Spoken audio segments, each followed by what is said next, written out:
nombre de la Asociación Chilena de Endoscopía Digestiva, damos la bienvenida a nuestra cuarta reunión, en la que hoy nos convoca el tema Lo mejor de la DW del 2018, y quien nuestro querido doctor Cristian Montenegro y actual vicepresidente de la asociación nos dará una charla sobre esto.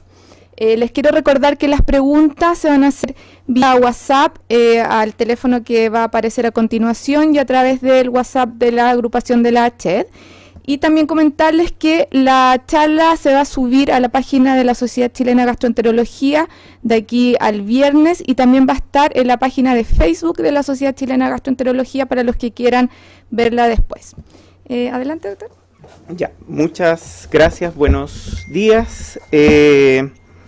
Me toca este año nuevamente presentar lo mejor del DW. Este año el congreso se realizó en Washington entre el 2 y el 5 de junio. Como siempre, un auditorio, un centro de convenciones muy grande, con muchos participantes, muchos expositores, alrededor de 14.000 asistentes, 5.400 presentaciones, charlas y póster, 285 innovaciones, industria, también participando en esta entidad, y en la página de internet ya del DW promocionando lo que va a ser en San Diego el próximo DW, en que se cumplen 50 años de este evento importantísimo a nivel mundial de la gastroenterología, para que se vayan todos preparando y puedan asistir, digamos. Esta vez enfoqué la presentación en 3 puntos, lo mejor y lo nuevo, que fue similar a lo que hicimos el año pasado, pero esta vez me di el gusto de transmitirles un par de charlas a las que pude participar, a las que pude asistir, que me parecieron bien interesantes, y este año también mostrarles un poco de la participación de Chile en el DW, al menos lo que me tocó ver a mí, digamos. Respecto a lo mejor y lo nuevo, este trabajo bien interesante que habla de detección de displasia de alto grado, bajo grado y cáncer en esófago de Barrett a través de inteligencia artificial. Se van colocando imágenes con luz blanca, con NBI, imágenes de displasia de alto grado, bajo grado, y el software va en forma progresiva a través de un pareo de imágenes identificando las lesiones, y esto logra una sensibilidad un 98% para la detección de displasia de alto o bajo grado, y el proceso toma en total 27 segundos para la evaluación de cada uno de los segmentos. O sea, pareciera ser que el apoyo tecnológico aquí nos va a ayudar a detectar la lesión. Aquí hay una muestra en donde uno puede ver la lesión y el software señala dónde está la lesión para poder ir a tomar la muestra o tomar una conducta terapéutica de acuerdo a lo que uno encuentre. Me pareció muy interesante. Este trabajo, también interesante, de crioterapia con óxido nitroso en esófago de Barrett. Cada vez vemos en la literatura que la ablación con radiofrecuencia es una buena opción en displasia de bajo grado, incluso para la erradicación del Barrett. Sin embargo, el costo limita. En este trabajo se ocupa una sonda con un balón en la punta que permite dirigir el óxido nitroso en forma segmentaria, y uno puede ir ablacionando la superficie mucosa muy dirigido. Este trabajo, lo interesante es que tiene un seguimiento a 2 años, en donde hay metaplasia intestinal en 41 pacientes, en donde uno logra erradicar la metaplasia en el 88%, y en el seguimiento a 2 años en el 90%, que eso es muy interesante. Y pacientes también con displasia, con cáncer intramucoso, con displasia de alto grado y bajo grado, y en todo se logra una alta tasa de control de la displasia de alto o bajo grado, incluso del cáncer, en 5 pacientes al seguimiento a 2 años. O sea, pareciera ser una alternativa más económica, probablemente más disponible, y que puede ser una herramienta terapéutica en la medida que vayan apareciendo más trabajos, digamos. Algunos trabajos interesantes de POEM comparado a miotomía de Heller en Chagas, que es una entidad particular en los pacientes con trastornos motores del esófago. Acá se ve que el POEM pareciera tener un mayor éxito inicial y una menor estadía hospitalaria. Sin embargo, ambos tienen la misma eficacia a largo plazo en 133 pacientes.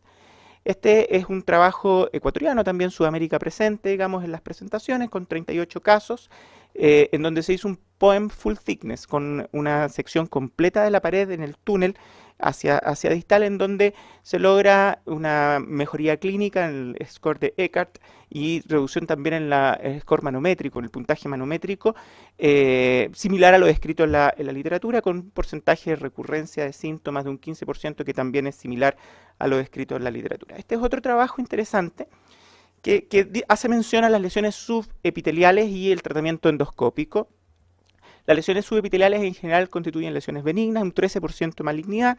Las biopsias muchas veces son no concluyentes porque son lesiones subepiteliales y la mordida no alcanza a tomar la lesión subepitelial.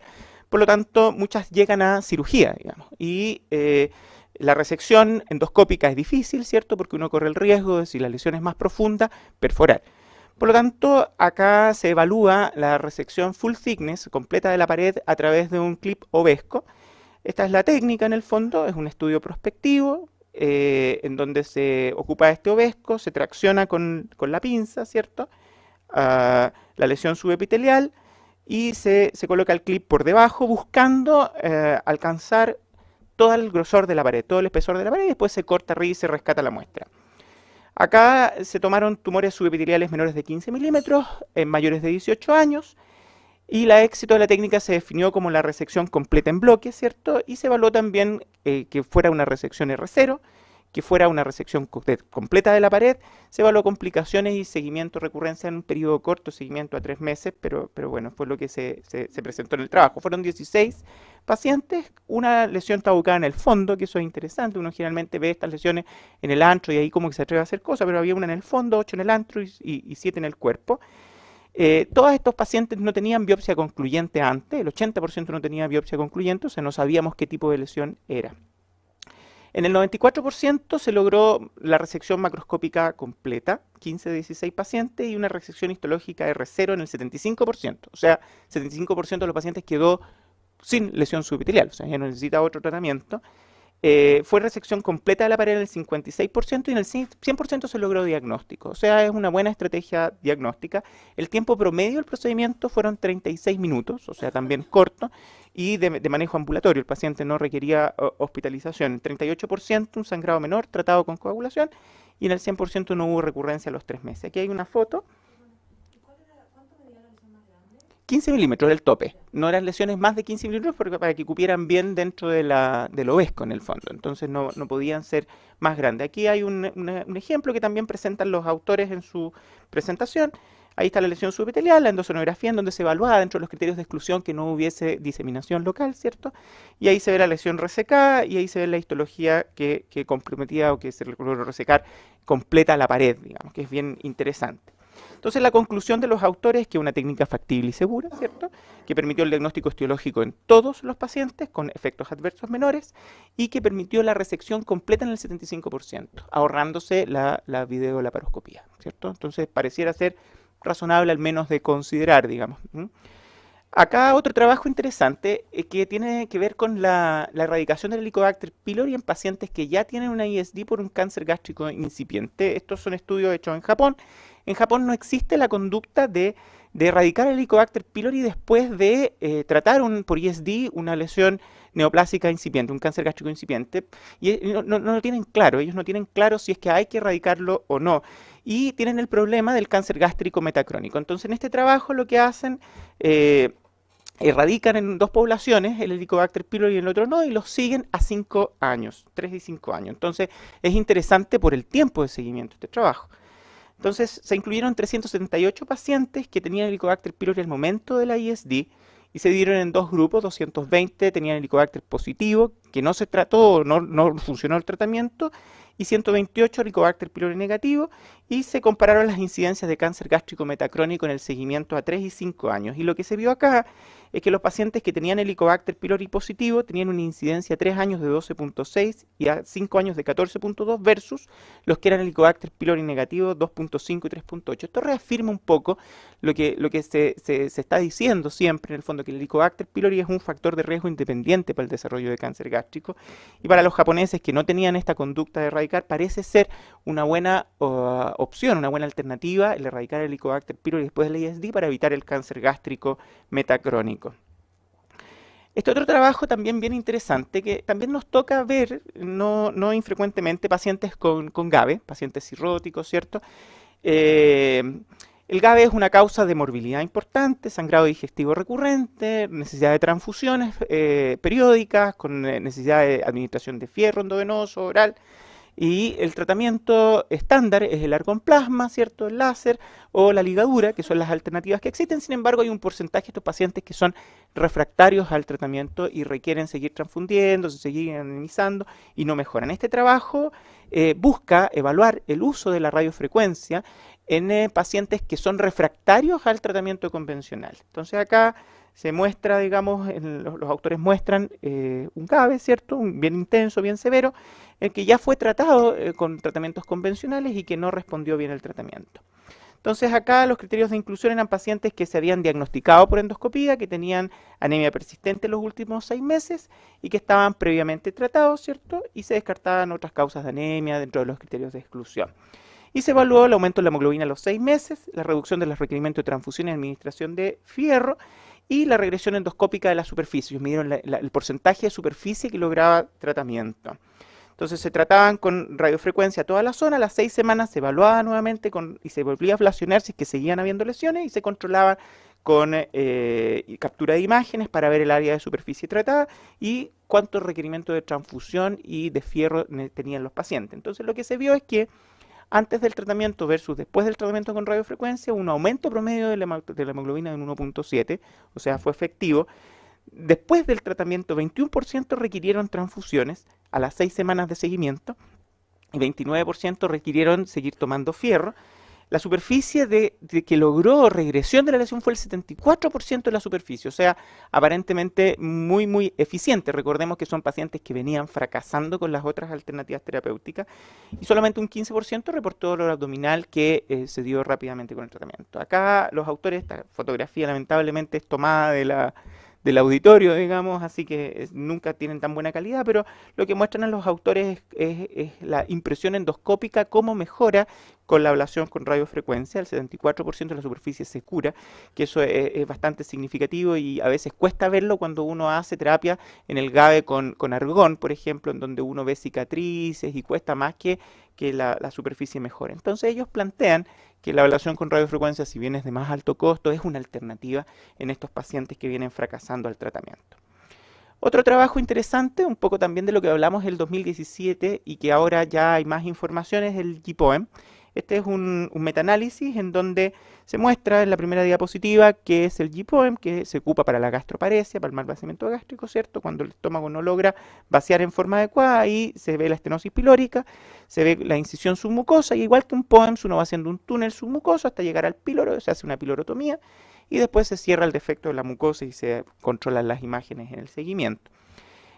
Pareciera este metaanálisis en el fondo junta casos, series de casos, porque no hay trabajos más grandes entre el 2013 y el 2018 y al final se logran reclutar 149 pacientes con un seguimiento de 4.8 meses en donde el score clínico de gastroparesia se logra mejorar en todos los pacientes. En los 6 trabajos hubo una mejoría del score clínico y el vaciamiento gástrico medido por scintigrafía en 3 de los 6 estudios logra mejorar a las 2 horas y en 5 de los 6 estudios logra mejorar a las 4 horas de seguimiento. Por lo tanto, los autores proponen que esta es una técnica efectiva para el manejo de la gastroparesia, reduce significativamente la retención gástrica en la mayoría de los pacientes y mejora también los síntomas casi en la totalidad de los pacientes. Por lo tanto, es una buena opción en los pacientes que tienen gastroparesia.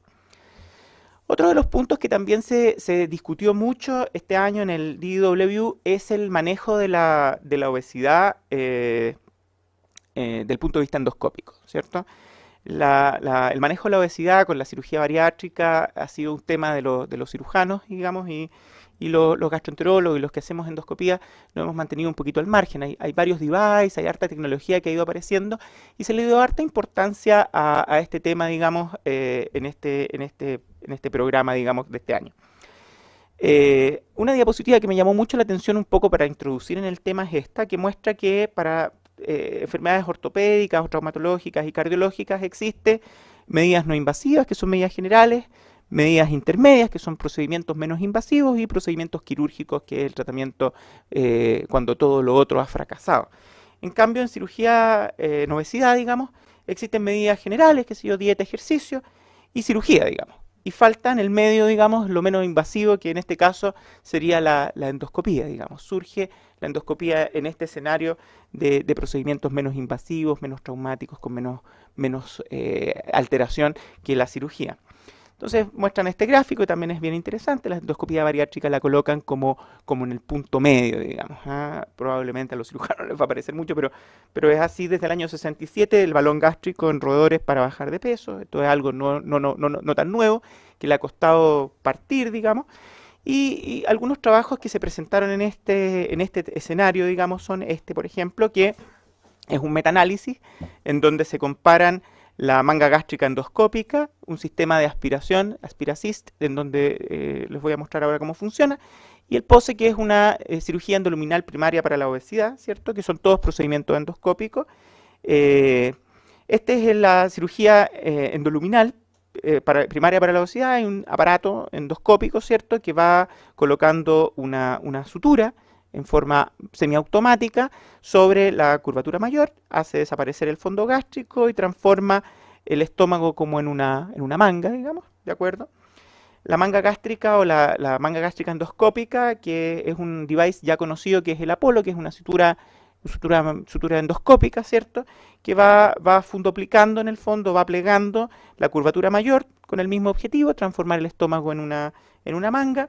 Y este sistema, que es el AspiraAssist, en donde se hace una gastrostomía en la práctica, en donde el paciente come, se aspira lo que come, después se le echa agua, se lava el estómago y se vuelve a aspirar 2 a 3 veces para disminuir la cantidad de alimento que va a ser en definitiva absorbido, que también es parte de claro, es como cliparse la lengua, pero está bien, digamos, todas estas técnicas buscan básicamente lo mismo. Entonces acá fueron 2 estudios. Hay 2 estudios en AspiraAssist que son aleatorizados, randomizados, controlados, y 2 estudios en POSE, y los otros no tienen estudios aleatorizados, randomizados. Pero lo llamativo de esto, que a mí me llamó la atención, es que son 1.149 pacientes, no son tan pocos pacientes, 369 a manga gástrica endoscópica, 447 con POSE y 333 con este sistema de AspiraAssist. O sea, no son pocos pacientes. Esto antes uno lo veía en los congresos anteriores, que eran series de casos, 10, 15 pacientes, 3 pacientes, eran experiencias, pero se va juntando número y es un poco lo que vamos a ir viendo probablemente de aquí en más. Acá se muestra cuál es el porcentaje de pérdida de exceso de peso de acuerdo a las distintas técnicas, y logran 50%, sobre 40% todas, que es bastante significativo. Del porcentaje de peso total, ¿cuánto es la reducción? Todas logran sobre el 10% y algunas incluso el 20% hasta a 24 meses, a 2 años de seguimiento. O sea, 20% del peso inicial lo reducen. Hay muchos trabajos que muestran que bajando un 10% el peso inicial uno ya logra reducir complicaciones del síndrome metabólico, control del reflujo. O sea, parece razonable como una medida intermedia. Acá separan el sistema AspiraAssist en exceso de pérdida de exceso de peso. También todos logran una reducción a 24 meses de seguimiento, ¿cierto? Con la manga gástrica endoscópica se logra también, incluso a 24 meses de seguimiento, 60% de reducción del exceso de peso inicial, que es bastante razonable a 2 años de seguimiento, un procedimiento que es endoscópico, con menos morbilidad, menos complicaciones, intermedio. Y la cirugía endoluminal logra eficacias un poquitito menores, pero sobre siempre el 40%. Entonces, los autores comentan, digamos, en sus conclusiones de que es difícil sacar conclusiones porque no es un buen metaanálisis. En el fondo ellos juntaron casos de series para tratar de mostrar un número un poco más impactante, pero no son muy comparables porque no todos son randomizados, controlados, pero parece ser que para allá va la cosa en el fondo. Hay técnicas endoscópicas que van a ir haciéndose cada vez más populares y vamos a poder ver terapias endoscópicas para el manejo de la epidemia que en todo el mundo la obesidad.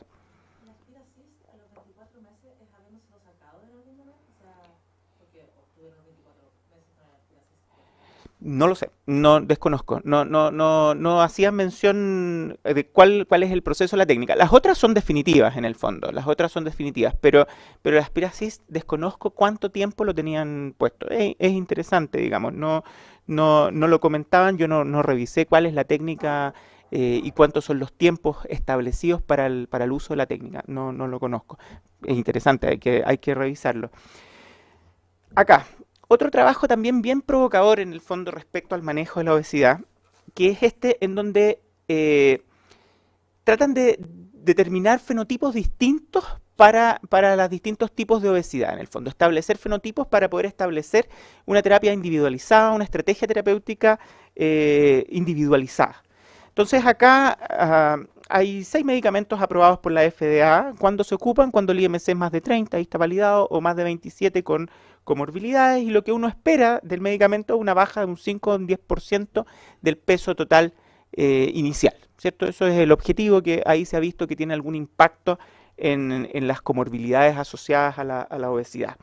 Hay muchos medicamentos, pero todos estos medicamentos fallan. Hay reacciones adversas que obligan a suspender los medicamentos a pesar de que son seguros. Por lo tanto, a pesar de que conocemos algo de la fisiopatología de la obesidad, todavía no somos capaces de establecer un tratamiento específico porque las causas de obesidad son muy heterogéneas. Entonces, fundamentado en esto, los autores definen 5 grupos: a los que les falta hacer ejercicio, a los que tienen una dependencia psicológica, a los que tienen una necesidad de comer más porque no se sacian fácilmente, o a los que tienen una sensación de saciedad media psicológica, y los que son mixtos.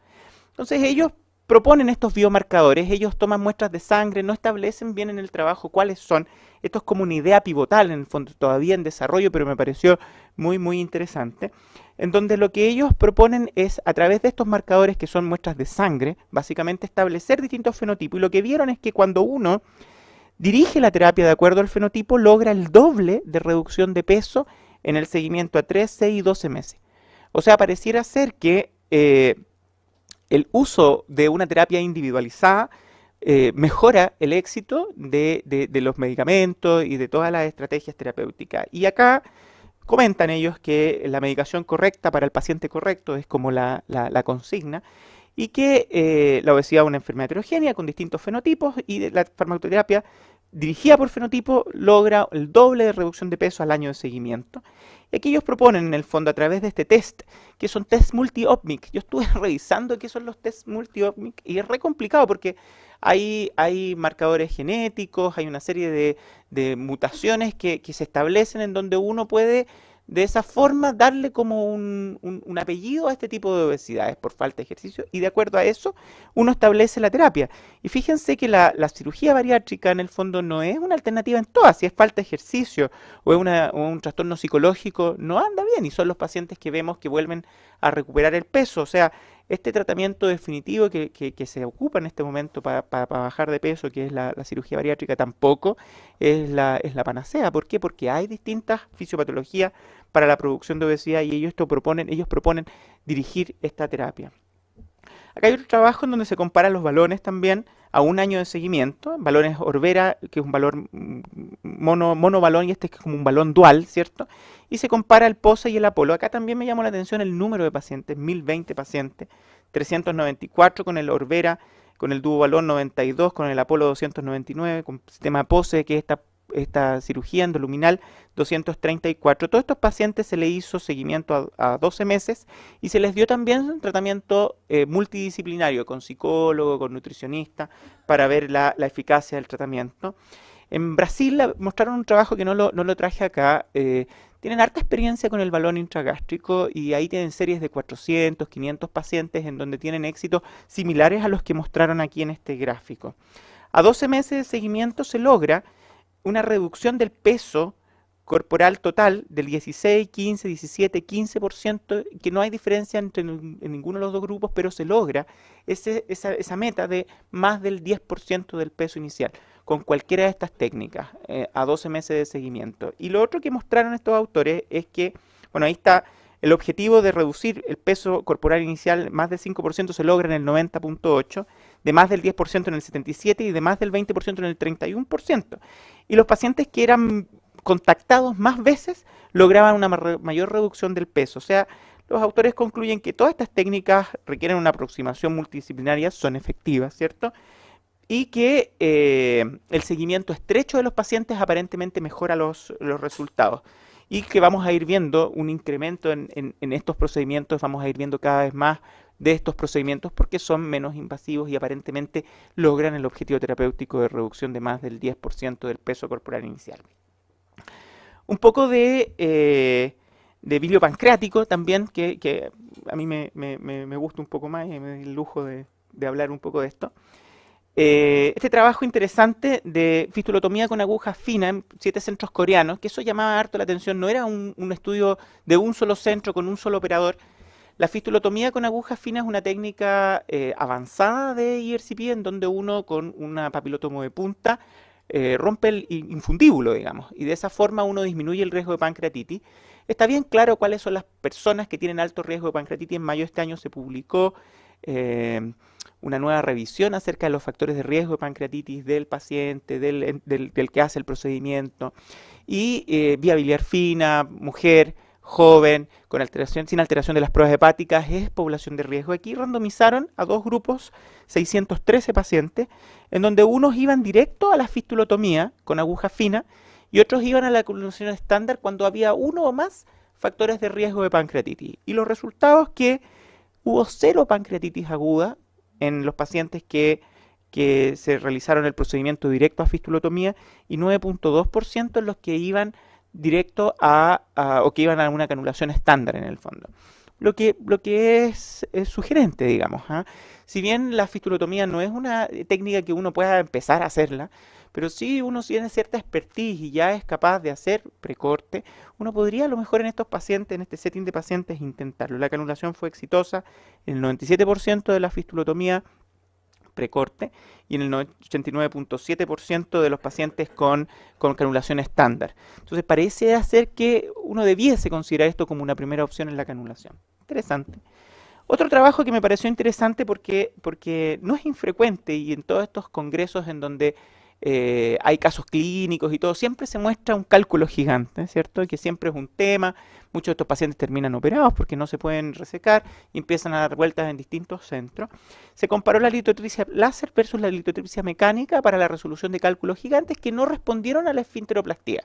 O sea, yo hice la papilotomía, hice una esfinteroplastía al diámetro de la vía biliar y no logré sacar el cálculo. Acá fueron 32 pacientes que fueron a litotripsia con láser y otros 32 que fueron a litotripsia, o 16, perdón, a litotripsia mecánica, y se logró éxito en el 100% de la litotripsia por láser y en el 63% de la mecánica, con un tiempo de 39 minutos y 53 minutos en el otro. Pareciera ser que la litotripsia láser es una mejor opción. Va a estar disponible, acá hubo SpiceGlass en algún momento, la tecnología mejoró, ahora la calidad de la imagen es mucho mejor. La empresa que lo distribuía aquí en Chile intentó venderlo, digamos, con dificultades porque es un aparato caro, pero es posible que en corto plazo esté disponible para renta en el fondo y ahí se vuelve bastante más atractivo y accesible, digamos, la disponibilidad del recurso versus operar al paciente, que siempre tiene además comorbilidades. Este otro trabajo interesante en estenosis biliares secundarias a pancreatitis crónica, 13 centros en 11 países. Acá lo que se hizo, y esto está bien en boga, acá tenemos en Chile pocas pancreatitis crónica, pero a todos nos toca ver de vez en cuando una estenosis por pancreatitis crónica o controlar a algún paciente con pancreatitis crónica. Las prótesis metálicas autoexpansibles aparecieron desde el año pasado como una buena estrategia para el tratamiento. Acá se colocó una prótesis por 10 a 12 meses y se le hizo 5 años de seguimiento. Lo llamativo de este trabajo y lo interesante es el seguimiento a largo plazo. Se logró resolución de la estenosis en 84 de los 118 pacientes, o sea, un porcentaje alto, y mantuvieron la solución del problema el 64% a 5 años. O sea, pareciera ser que esta estenosis logró un buen tratamiento retirando el stent metálico después de un año más o menos de seguimiento, logrando la rehabilitación de la estenosis en forma efectiva en el 64%. Otro trabajo interesante en donde comparan CO2 y aire para el manejo o para la realización de la IRCP, un metaanálisis, en donde se ve que lo único que mejora es el dolor a la hora, a las 3 horas y a las 24 horas cuando se ocupa CO2. la duración del procedimiento es la misma y la distensión es un poco menor también en las primeras horas. Y proponen los autores que el CO2 debiese ser una terapia estándar en algunos centros en Chile, digamos, ya es un mínimo estándar en el fondo el uso de CO2 y aquí se ve un poco las ventajas de su uso.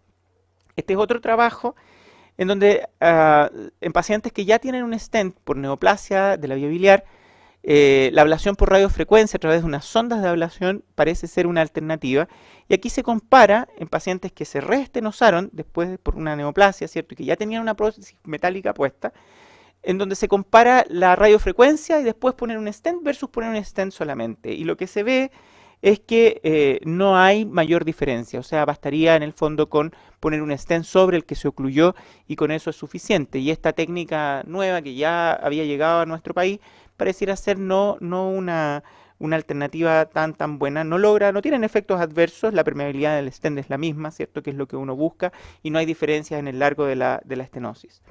Otro trabajo también interesante, también por el seguimiento a 5 años, que eso también es bien interesante, estenosis post-trasplante, son 41 pacientes en donde se les colocó una prótesis metálica autoexpansible a 6-7 meses. El 100% logró éxito en la instalación de la prótesis. El éxito al retiro se logró en el 68% y en el 73% de estos pacientes estaban sin stent a los 5 años. O sea, pareciera ser que la prótesis metálica puesta por 6 a 7 meses es una buena opción en las estenosis post-trasplante, con un éxito en números absolutos de un 50% a 5 años. O sea, ese es como el dato que uno debiese recordar cuando le toca a un paciente con una estenosis de vía biliar post-trasplante, que si yo le pongo esta prótesis 7 meses, tiene un 50% de probabilidad de estar libre a 5 años. La alternativa en estos pacientes es la cirugía, hacer la anastomosis, por lo tanto, parece ser una opción razonable. Drenajes de colecciones intrapancreáticas, retropancreáticas, colecciones pélvicas, incluso intratorácicas con prótesis de aposición de lúmenes, los LAMS, el Axios, J-Axios, que es como la que está más de moda y más en boga.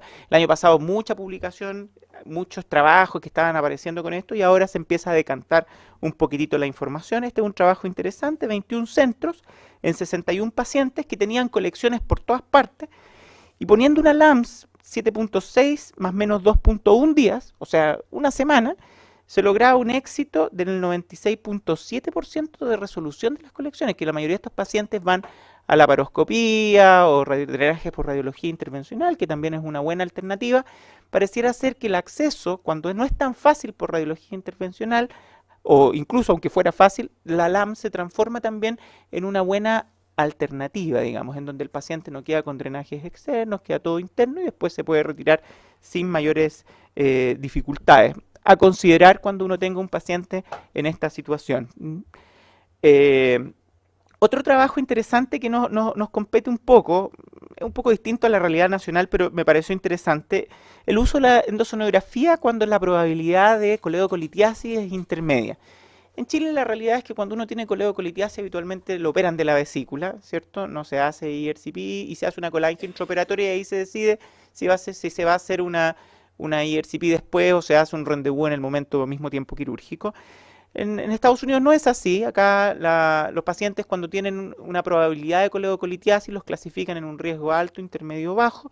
Si tienen riesgo alto se operan al tiro y el intermedio es tierra de nadie. Entonces lo que hicieron ellos acá fue hacer una endosonografía para ver si es que tenía cálculo o no y no ir directo a la IRCP. Y en otro grupo ir directo a la IRCP. Lo que se vio es que con la endosonografía el 58.8% de los pacientes no tenían coledocolitiasis y se observaron clínicamente. Y solo el 41% tenía coledocolitiasis cuando los marcadores de riesgo eran intermedios. ¿Qué es eso? Bilirrubina entre 1 y 3, GOT y GPT menos de 5 veces el límite superior, sin dilatación de la vía biliar.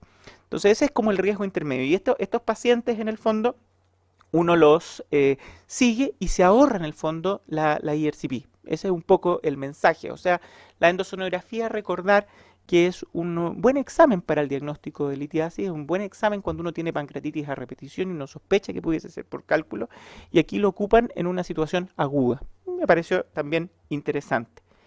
Este es otro trabajo de prótesis de aposición de lúmenes, 333 pseudoquistes, 166, necrosis, 167, complicaciones después de una pancreatitis aguda. éxito técnico en el 96%, terapéutico en el 85%, y esto es para recordar que a pesar de que esta es una muy buena técnica para poder manejar necrosis, para poder manejar pseudoquistes, tiene complicaciones. Y este es un trabajo que me pareció interesante porque uno se lo olvida en el fondo, uno ve que es tan simple, que el paciente nadie lo opera, se va con un procedimiento que es casi ambulatorio, endoscópico, pero de los 333 pacientes, 98 tuvieron efectos adversos.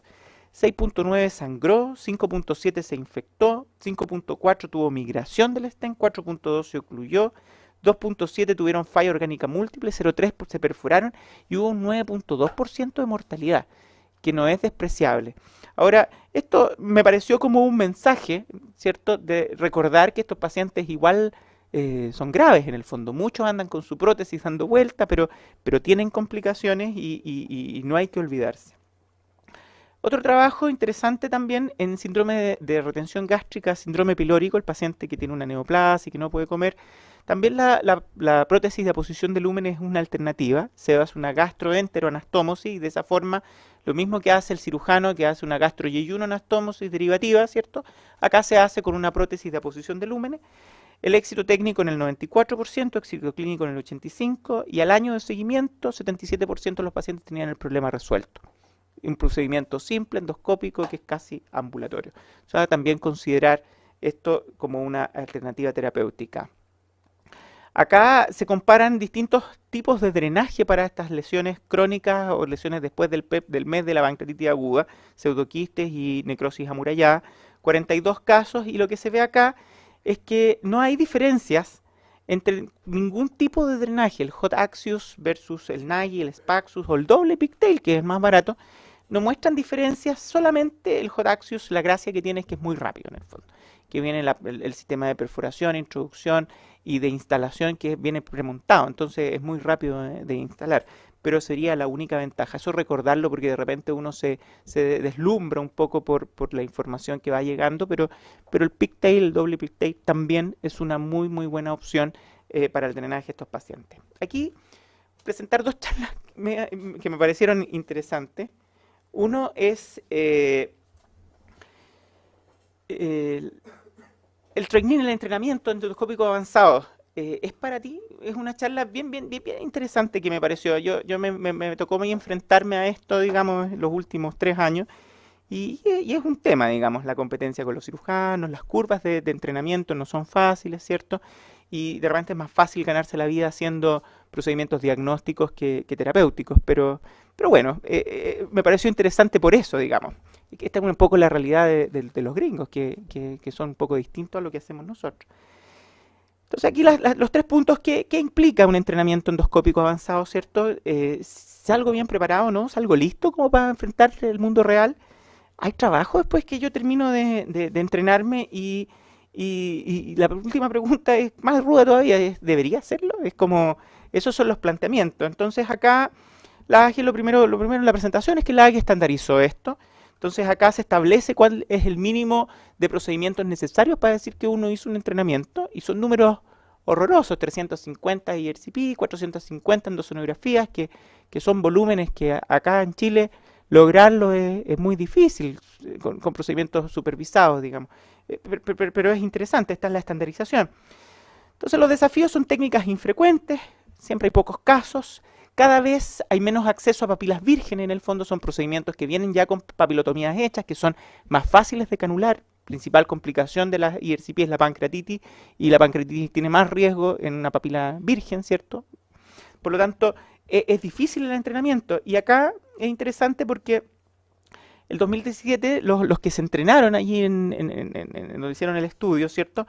El 100% de los pacientes tuvo menos de 100 casos en papilas vírgenes, o sea, de los 350, menos de 100 en papilas vírgenes, y entre 50 y 100 había menos de 50, era casi el 88%. O sea, en el fondo tenían muy poco acceso a un entrenamiento adecuado. Esto está publicado en el Clinical Gastroenterology and Hepatology del 2017. Y acá, en los que también egresaron del training, la media de canulación de papila virgen canulada por fellow fue 51. O sea, claramente uno no alcanza los volúmenes suficientes, por lo menos que ellos se fijaron como meta.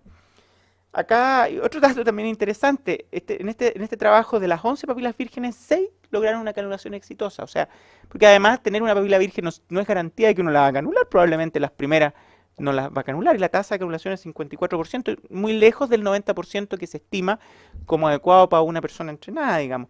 Y se necesitan al menos 110 para poder lograr un entrenamiento adecuado. O sea, es la estimación que ellos hacen. Por lo tanto, el entrenamiento parece ser poco. Los programas ofrecen muchos procedimientos. Se ofrece hacer mucosectomía y disección endoscópica submucosa, enteroscopía dentro del mismo programa de formación. ¿Alcanza uno a formarse en todo durante un año de formación? También eso es un cuestionamiento. Para resolver esto, ellos proponen 3 soluciones. Uno, uso de simuladores, que en el fondo acá algunos hemos tenido acceso al que trae Cook, ¿cierto? Que uno canula el conducto pancreático, los fantomas que uno va al Congreso de la CHET que organiza en Rosa Agustina, ¿cierto? Que es interesante.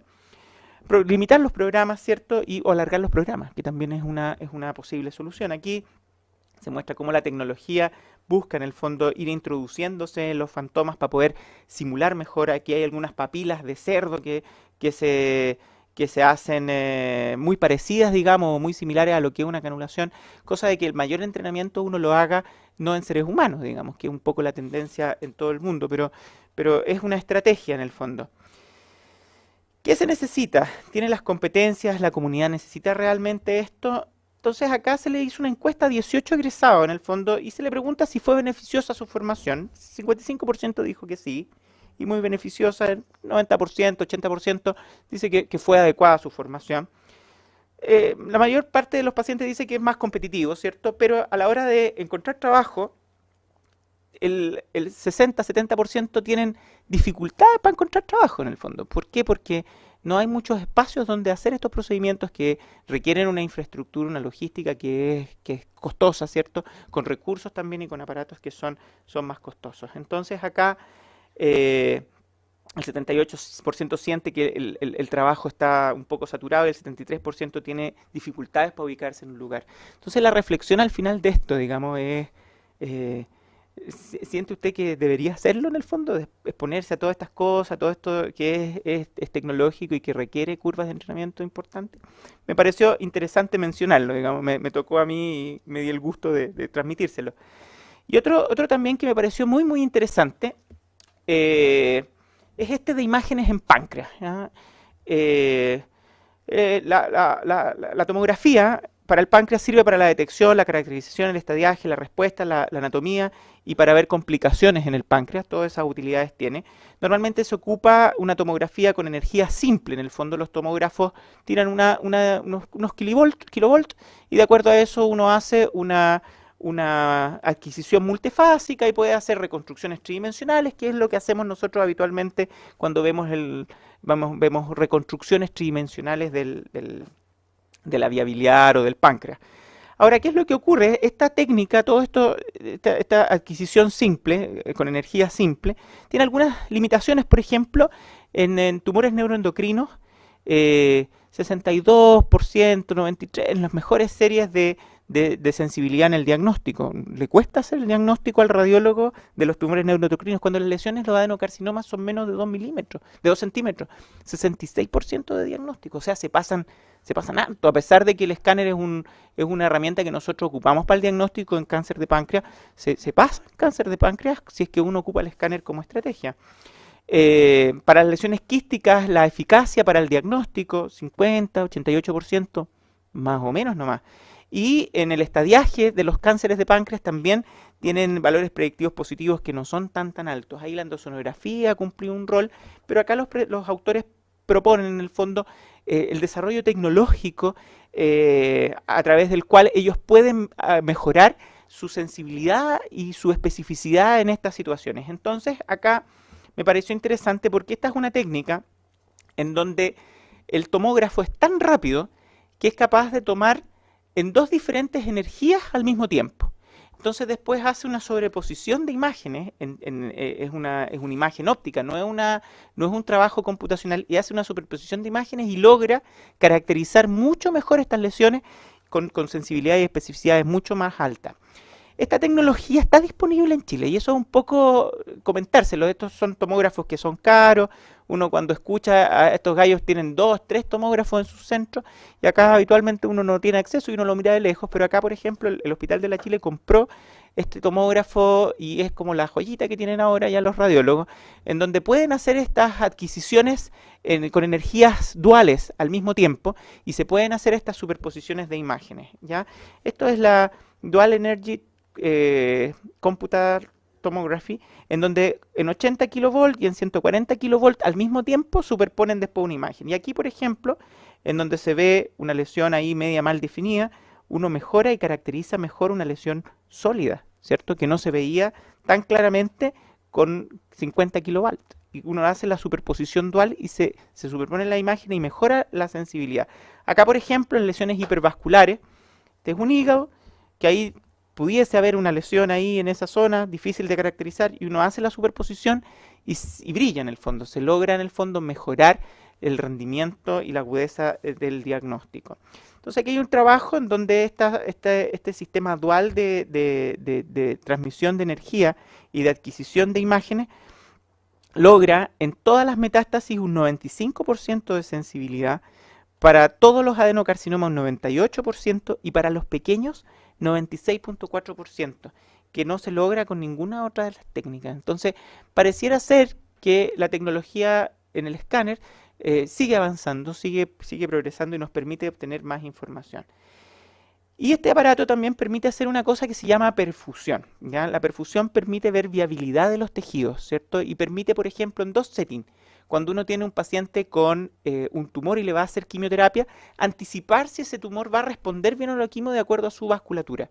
Entonces pudiese tener una utilidad en eso. Y en pancreatitis crónica, en pancreatitis aguda también, si la perfusión inicial está disminuida, uno asume que ese paciente va a ir a la necrosis con una sensibilidad razonable. Pudiese ser que estas técnicas permitan en el fondo anticipar qué paciente le va a ir mal en una pancreatitis aguda y qué paciente va a ir a la necrosis y cuál no. Permite evaluar heterogeneidad de las lesiones y permite evaluar textura también en las lesiones quísticas, lo cual mejora bastante la sensibilidad y la especificidad para el diagnóstico de las lesiones. Permite hacer volumetría pancreática para evaluar suficiencia del páncreas. Y esto se asocia también al desarrollo de enfermedades metabólicas, a hipertrigliceridemia, resistencia a la insulina, insuficiencia pancreática, pacientes que tienen atenuación en el páncreas tienden a tener OMA e insulinoresistencia con más probabilidad. O sea, uno a través de la imagen puede especular acerca de trastornos metabólicos asociados. ¿De acuerdo? ¿Qué se presentó en Chile? ¿Qué presentó Chile en el DDW? Que esto me pareció también muy interesante, ya que estamos en la reunión de la CHED. Esto está publicado en los papers que uno puede bajar. Es una presentación del doctor Arnoldo Riquelme, que es el past president de la Sociedad Chilena de Gastroenterología, que presentó en una plenaria lo mejor del DDW en español acerca de la infección de Helicobacter pylori. Lo hizo perfecto el doctor. Y acá algunos trabajos que él mostró.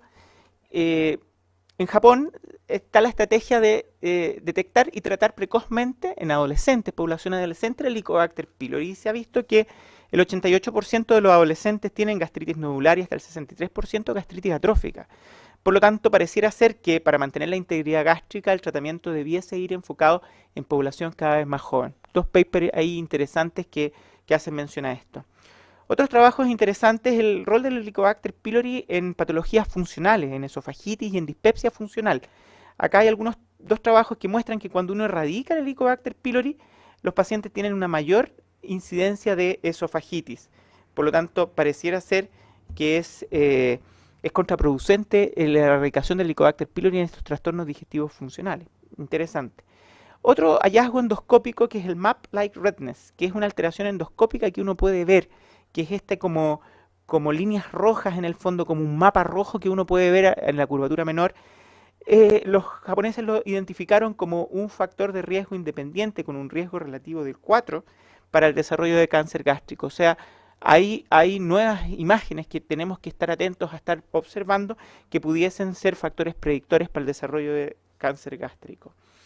Esto también, el seguimiento endoscópico publicado en el GAT de este año, cómo el Olga, el Olguín, en el seguimiento permite ir detectando cáncer gástrico en la medida que va pasando el tiempo, que es algo que ocupamos acá en la ACHET y forma parte del protocolo ACHET. Y esto que muestra un poco lo que les mostraba al principio, de cómo la erradicación del Helicobacter pylori previene el desarrollo de cáncer gástrico metacrónico versus placebo. También bien interesante, que apoya un poco la idea de que siempre tenemos que erradicar el Helicobacter pylori. Un poco de tratamiento, mucho de vonoprazan, ¿ya? Llamaba harto la atención. Vonoprazan aún no disponible en Chile. Acá tenemos un problema de resistencia importante. A pesar de resistencia a la claritromicina, a pesar de dosis máxima de claritromicina, a pesar de dosis menor de claritromicina, logra eficacias sobre el 90% en la mayoría de los casos, y cuando uno lo compara con inhibidores de bomba de protones, pareciera ser dramática la diferencia, 75 versus 52 cuando se compara con inhibidor de bomba proton estándar, 85 versus 68 cuando se compara con inhibidores de bomba proton, y cuando se compara con sí mismo logra resultados muy buenos. Pareciera ser que el vonoprazan es más efectivo en tratamiento de primera y segunda línea, independiente de la sensibilidad de claritromicina, independiente de la dosis de claritromicina. O sea, va a ser probablemente algo que va a dar que hablar en los próximos años respecto a la erradicación del Helicobacter pylori cada vez que tenemos más dificultades para el tratamiento. Mensajes para la casa, la adolescencia, la adecuada screening. Una pregunta: el rol del Helicobacter en patologías funcionales pareciera tener un rol. El MAP-like redness pareciera ser también una alteración endoscópica que debiésemos estar atentos a detectar, y el vonoprazan pareciera ser una estrategia efectiva para la erradicación del Helicobacter pylori. Esto lo presentó el doctor Robinson González, que presentó un poco la experiencia del grupo ACHET. Lo presentó en el Health Stomach Initiatives, el Gastric Cancer and Helicobacter pylori, en el European Group, en donde él participó con una presentación en este grupo en donde hay puros europeos, no hay latinoamericanos. Esto es un orgullo para Chile, digamos, y para la ACHET. Aquí el doctor presentó un poco acerca de la experiencia de nuestro protocolo de detección precoz de cáncer gástrico, publicado en 2015 en la Revista Médica de Chile, ¿cierto? Se mostró un poco acerca de qué significa este protocolo ACHET, el proyecto Nueva Imperial, ¿cierto? Cuáles son las partes que participan, cuáles son los integrantes y cómo se diseña esta tremenda actividad, digamos, que se está organizando en los últimos 3 años, todos los años. Se mostró cómo ha ido creciendo: el 2016, 4 semanas en Nueva Imperial; el 2017, Nueva Imperial y Villarrica, ¿cierto? Mayor número de semanas, ¿cierto? Y este 2018, en donde hay cuatro centros, en el fondo, que participaron en la iniciativa, 4 hospitales distintos, en donde la población cada vez ha sido más grande. Y los resultados que aquí uno puede ver que se detectaron en estos años 6 pacientes con cáncer gástrico, de los cuales 4 eran cáncer gástrico incipiente, lo que da un 66% de detección de cáncer gástrico incipiente, lo que se acerca bastante a la realidad japonesa y se aleja un poco de lo que sabemos nosotros que es la detección del cáncer gástrico incipiente en Chile, que es cercano al 10%. Y aquí el doctor se dio el gusto también de incorporar a todos los que participan en el protocolo ACHET, así que todos estuvieron ahí con su nombre puesto ahí en alguna actividad dentro del DDW de este año. Eso es. Muchas gracias. Bueno, Cristian, agradecer esta tremenda charla. Yo creo que en poco tiempo lograste resumir bastante bien y dar una gran pincelada a todo lo que viste, digamos, durante esta semana de la enfermedad digestiva. Así que agradecerte nuevamente la presentación. Muchas gracias a todos.